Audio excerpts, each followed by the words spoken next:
किसान आंदोलन पर टिप्पणी। भारत में किसान आंदोलन का इतिहास। परिचय देखें तो किसान संघर्ष। इन संघर्षों में किसान अपनी मांगों के लिए प्रत्यक्ष तौर पर लड़ते हुए मुख्य शक्ति के रूप में उभरे। वर्ष 1858 और वर्ष 1914 के बीच की अवधि में आंदोलनों की प्रवृत्ति वर्ष 1914 के बाद के आंदोलनों के विपरीत यानी कि उल्टी, स्थानीयकृत, असंबद्ध और विशेष शिकायतों तक सीमित थी। आंदोलनों का कारण क्या था? किसान अत्याचार, जमींदारी क्षेत्रों में किसानों को उच्च लगान, अवैध करारोपण अर्थात अनावश्यक टैक्स और मनमानी बेदखली और अवैतनिक श्रम का सामना करना पड़ा। अवैतनिक जिसके लिए वेतन ना मिले, सैलरी ना मिले। इसके अलावा सरकार ने भारी भू राजस्व भी लगाया। भारतीय उद्योगों को बड़े पैमाने पर नुकसान। आंदोलनों का उदय तब हुआ जब ब्रिटिश आर्थिक नीतियों के परिणाम स्वरूप पारंपरिक हस्तशिल्प और अन्य छोटे उद्योगों का दमन हुआ अर्थात उन्हें हटा दिया गया, जिससे स्वामित्व में परिवर्तन हुआ तथा किसानों पर कृषि भूमि का अत्यधिक बोझ एवं कर्ज बढ़ा एवं किसानों की गरीबी में वृद्धि हुई। प्रतिकूल नीतियाँ अर्थात उनके अनुकूल ना होकर उनके प्रतिकूल थी, किसानों के हित में ना होकर। ब्रिटिश सरकार की आर्थिक नीतियाँ जमींदारों और साहूकारों के पक्ष में थी तथा किसानों का शोषण करती थी। इस अन्याय के खिलाफ किसानों ने कई अवसरों पर विद्रोह भी किया। किसान संगठनों का उदय, जैसे कि विद्रोह हुआ तो किसान संगठनों का उदय होना स्वाभाविक है अर्थात किसान संगठन बनने लगे। वर्ष 1920 से वर्ष 1940 के बीच कई किसान संगठनों का उदय हुआ। बिहार प्रांतीय किसान सभा वर्ष 1929 में और वर्ष 1936 में अखिल भारतीय किसान सभा यानी AIKS प्रथम किसान संगठन थे। वर्ष 1936 में कांग्रेस के लखनऊ अधिवेशन में सहजानंद की अध्यक्षता में अखिल भारतीय किसान सभा का गठन किया गया। बाद में इसने एक किसान घोषणा पत्र जारी किया जिसमें सभी काश्तकारों के लिए जमींदारी और अधिभोग अधिकारों को समाप्त करने की मांग की गई। आइए देखें 19वीं शताब्दी के किसान आंदोलन में गांधी के पूर्व चरण। नील विद्रोह 1859 से 1862 तक हुआ। इसमें अपने मुनाफे को बढ़ाने के लिए यूरोपीय बागान मालिकों ने किसानों को खाद्य फसलों के बजाय नील की खेती करने के लिए बाध्य किया। नील की खेती जिससे कपड़े रंगने का शायद काम होता था। पहले वो लोग नील की खेती करवाते ताकि दूसरे देश वाले जो विदेश है, ब्रिटिश हो, वो अपने देश के कपड़ों को रंगे, यहाँ पर खेती करवाते थे। और यहाँ पे ज़रूरत किसकी थी? यहाँ पे ज़रूरत थी खाद्यान्न फसलों की, है ना। नील की खेती से किसान असंतुष्ट थे क्योंकि नील की खेती के लिए कम कीमतें पेशकश की गई थी। नील लाभदायक नहीं था। नील की खेती से भूमि की उर्वरता कम हो जाती थी और व्यापारियों और बिलोचियों के कारण किसानों को नुकसान उठाना पड़ा। परिणाम स्वरूप उन्होंने बंगाल में नील की खेती न करने के लिए आंदोलन शुरू किया। उन्हें प्रेस और मिशनरियों का समर्थन था। बंगाली पत्रकार हरीशचंद्र मुखर्जी ने अपने अखबार द हिंदू पैट्रियट में बंगाल के किसानों की दुर्दशा का वर्णन किया। बंगाली लेखक और नाटककार दीनबंधु मित्रा ने अपने नाटक नील दर्पण में कृषि की खेती करने वाले भारतीय किसानों के साथ किए जाने वाले व्यवहार का मार्मिक प्रस्तुतिकरण किया है। यह पहली बार 1860 में प्रकाशित हुआ था, उसे पब्लिश किया गया। उनके नाटक ने एक बड़ा विवाद खड़ा कर दिया जिसे बाद में ईस्ट इंडिया कंपनी ने भारतीयों के बीच आंदोलनों को नियंत्रित करने के लिए प्रतिबंधित कर दिया। सरकार ने एक नील आयोग नियुक्त किया और नवंबर 1860 में एक आदेश जारी किया जिसमें कहा गया कि रैयतों को नील की खेती के लिए मजबूर करना अवैध है। यह किसानों की जीत का प्रतीक था। पाबना आंदोलन देखें, किसान आंदोलन है ये भी 1870 से 1880 के बीच में। पूर्व बंगाल के, यह आज़ादी से पहले की बात हो रही है, पूर्व बंगाल के बड़े हिस्से में जमींदार गरीब किसानों से अक्सर बढ़ाए गए लगान और भूमि करों को जबरदस्ती वसूलते थे। वर्ष 1859 के अधिनियम एक्ट के अंतर्गत किसानों को अपनी भूमि पर अधिभोग के अधिकार से भी रोका गया था। मई 1873 में पटना, पूर्व बंगाल के पाबना जिले के यूसुफशाही परगना में एक कृषि लीग का गठन किया गया। इनके द्वारा हड़तालें आयोजित की गई, धन जुटाया गया, जिससे संघर्ष पूरे पटना और पूर्वी बंगाल के अन्य जिलों में फैल गया। यह आंदोलन मुख्यतः एक कानूनी लड़ाई थी, लेकिन कुछ जगहों पर हिंसा भी हुई। यह लड़ाई वर्ष 1885 तक सीमित रही, लेकिन जब सरकार ने बंगाली काश्तकारी अधिनियम द्वारा अधिभोग अधिकारों में वृद्धि कर दी, तब यह खत्म हो गई। इस संघर्ष को बंकिम चंद्र चटर्जी, R.C. दत्त और सुरेंद्र नाथ बैनर्जी के नेतृत्व में इंडियन एसोसिएशन का समर्थन प्राप्त था। अब देखते हैं दक्कन का विद्रोह। 1875 में हुआ। दक्कन के किसान विद्रोह को मुख्य रूप से मारवाड़ी और गुजरात साहूकारों की ज्यादतियों के खिलाफ किया गया था। जो साहूकार उनके साथ ज्यादती करते थे, उनके खिलाफ। रैयतवाड़ी व्यवस्था के अंतर्गत रैयतों को भारी कराधान यानी टैक्स का सामना करना पड़ता था। वर्ष 1867 में भू राजस्व में 50% की वृद्धि की गई थी। सामाजिक बहिष्कार। वर्ष 1874 में रैयतों ने साहूकारों के खिलाफ एक सामाजिक बहिष्कार आंदोलन का आयोजन किया। उन्होंने साहूकारों की दुकानों में सामान खरीदने और खेतों में खेती करने से इनकार कर दिया। नाइयों, धोबी और मोची ने उनकी सेवा करने से इनकार कर दिया। यह सामाजिक बहिष्कार पूना, अहमदनगर, सोलापुर और सतारा के गांवों के बीच में फैल गया तथा साहूकारों के घरों एवं दुकानों पर हमलों के साथ कृषि विद्रोह में बदल गया। सरकार आंदोलन को दबाने में सफल रही।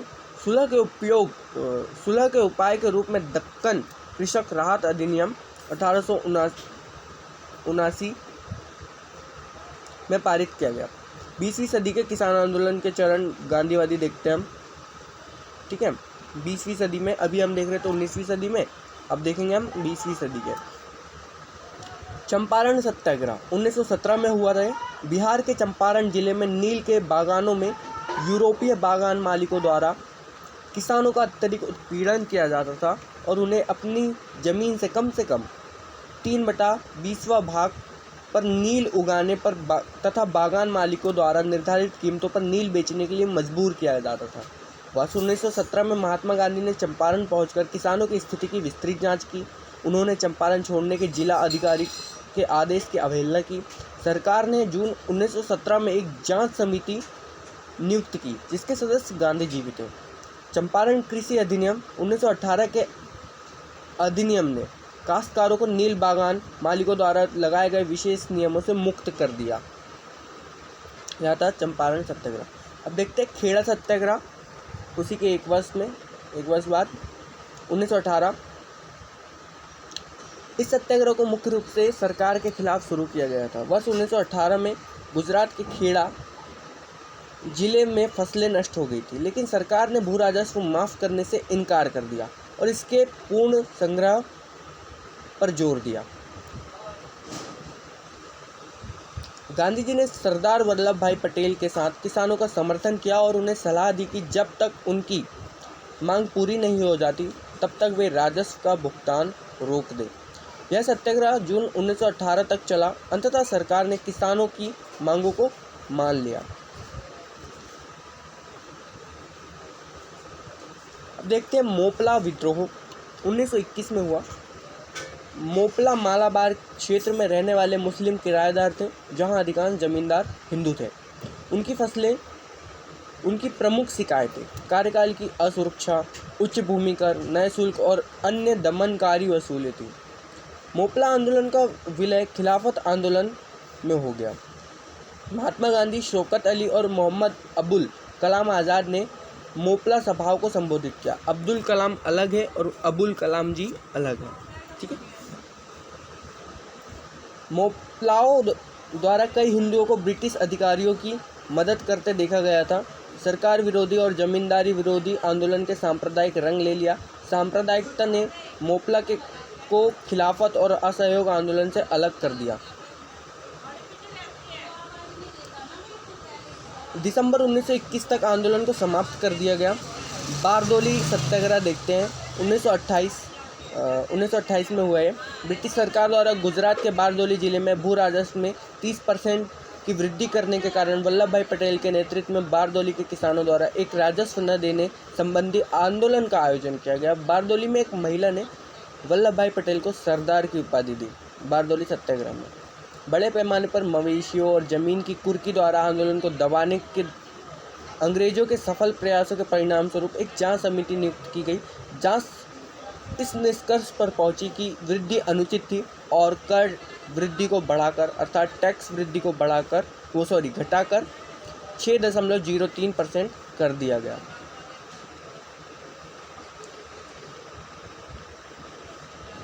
अब देख लेते हैं 19वीं सदी और 20वीं सदी के कृषक आंदोलन में क्या अंतर रहे थे।